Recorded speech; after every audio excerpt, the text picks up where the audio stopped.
Let's now begin this bulletin by bringing you the latest from the United States, where the President Donald Trump took the world by storm yesterday by suggesting that the presidential elections scheduled in November should be delayed due to the pandemic. Trump's suggestion was based on his claims that mail-in voting will be subject to fraud and inaccuracy. The president, however, did so without offering any evidence for his claim.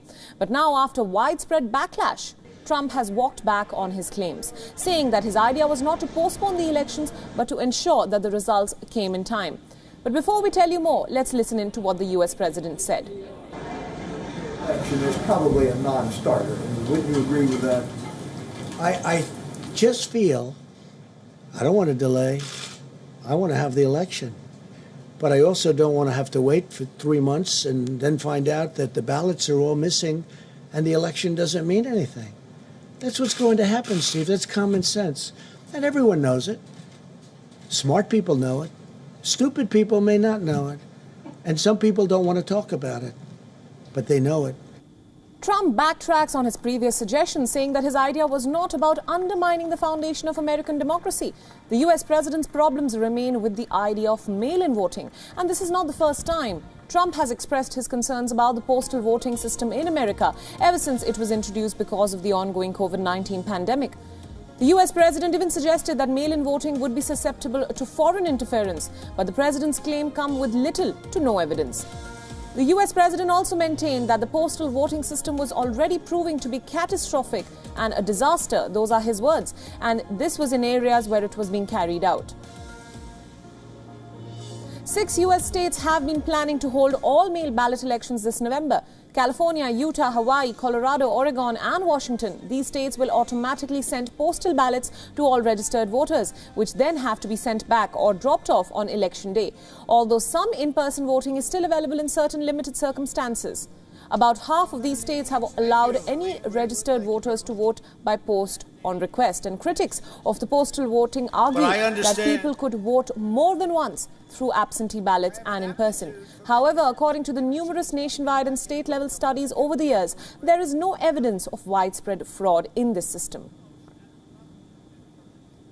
And now for more details about this recent comment from the US president, our correspondent Jagriti Dave is joining us live from Washington, D.C. A very warm welcome to you, Jagriti. Now, the US president has backtracked on his suggestion to delay the upcoming elections after an array of Republicans rejected his suggestion outright. And many say that the US president has no authority to make such a move, since the Constitution only gives the power to the Congress to set voting dates. So what is the reason now for Trump's change of mind?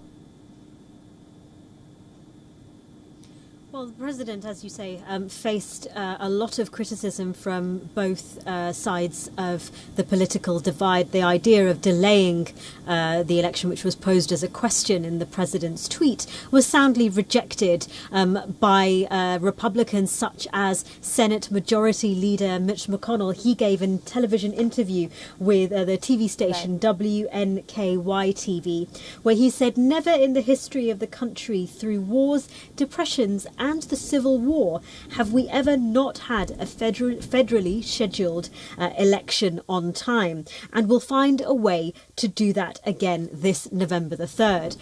It's echoed by other Republicans who all reject the idea of delaying the election. He was asked this at a press briefing, this question about his tweet that he'd sent earlier on in the day. And so, as you played in that clip, the president said no, he doesn't want the election delayed, but he doesn't want a crooked election either. And he made he spoke a lot about the delays in postal in mail-in voting, and that's why he didn't want it, because he didn't want the results to be too late. But clearly he's facing criticism from Republicans at the mere mention of the idea. But also, as you say, the Constitution, the Article 2 of the Constitution, means that Congress has the power to set the date of the election, not the president. But a lot of commentators are saying that really his intention wasn't really ever about moving the date, but it was to increase the likelihood that his supporters would reject the result of the election if the eventuality happens that President Trump loses to his Democratic rival Joe Biden. That, some people say, is what the president is aiming for. And now, if you look at the polls at the moment, the president is trailing in those polls behind his Democratic rival. Right. Now, as you pointed out, I want to ask another question on the same subject. The idea of mail-in ballots seems to be a huge huge problem for the US president. Why is that? And could there be a delay in elections if he continues to resist and campaign for it? Well, the president has spoken, as you said, repeatedly about his issue with mail-in ballots, his claims, for which there is no evidence of widespread fraud when it comes to ballots of any kind, but in particular mail-in ballots as well. He has repeatedly made these comments, and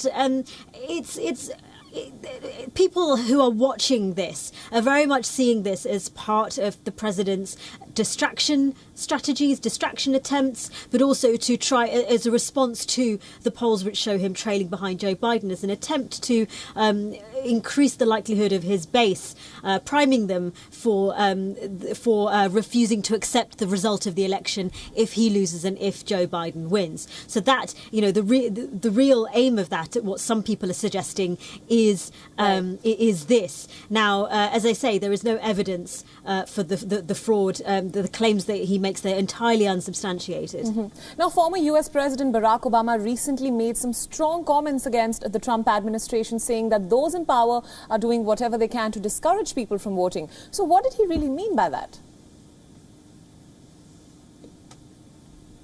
Well, there's suggestions that voting is there's unfairness in terms of how voting happens. So the idea of voter suppression that happens, the accusations that are levelled in a variety of ways. So these are the sorts of things that Barack Obama is referring to. But really, it shows that things are really getting tense now in the run-up to November. The fact that the president is once again repeating these claims, we've heard him. It's really brought up amongst Democrats the concerns that the president himself may not accept the result of the election in November. A claim that he has made repeatedly. Most recently, he made it in a Fox News interview to Chris Wallace, where he said he would have to see the result, but he suggested that he might not accept the final result. So these are the sorts of things that are concerning many Democrats at the moment who are observing this. But again, a lot of people are saying that this is just talk, and this is the president sort of responding to those polls that show him trailing behind Joe Biden.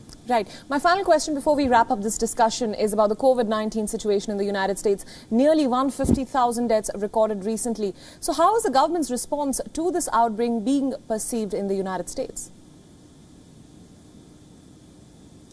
So the president, in that press briefing today, he talked a lot about schools reopening, pushing for schools to reopen, talking about the economic recovery, the work that his government has done, working with Congress to get the stimulus packages that they have put out in the past. Currently, Congress is trying to negotiate a new package of stimulus because the enhanced unemployment benefit of $600 a week, which was passed in the previous bill, is due to run out on Friday. And so it's crunch time for the Republicans and Democrats in Congress. But there are concerns about that the coronavirus is still yet to be under control because the numbers continue to rise. Several states have recorded records single-day cases.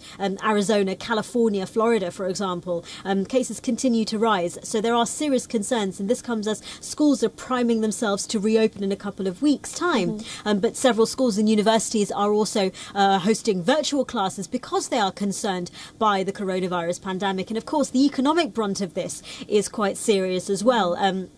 The results, the Federal Reserve has said that suggested that more stimulus fiscal policy will be needed may be needed to ensure that the recovery doesn't slow, as indications are suggesting that it might. Right. All right, Jagriti, thank you so much for joining us and for all your insights in this new development.